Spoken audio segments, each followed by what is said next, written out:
ബിസ്മില്ലാഹിർ റഹ്മാനിർ റഹീം وقال اركبوا فيها بسم الله مجريها ومرساها إن ربي لغفور رحيم صدق الله بسم الله مجريها അവിടെ ഇമാലത്ത് ചെയ്താണ് ഓതേണ്ടത്.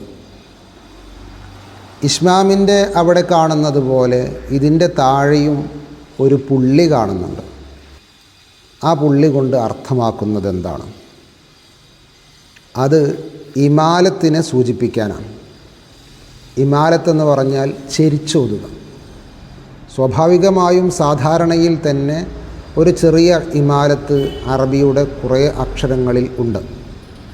എന്നാൽ കുറച്ചുകൂടെ കൂടിയ രീതിയിലാണ് ഇവിടെ ഇമാലത്ത് വരുന്നത്. ബിസ്മില്ലാഹി മജ്റാഹ. അപ്പോൾ അങ്ങനെ ചെരിച്ച് ഓതുന്നതിനെയാണ് ഇമാലത്ത് എന്ന് പറയുന്നത്. ബിസ്മില്ലാഹി മജ്റാഹ വമുർസാഹ.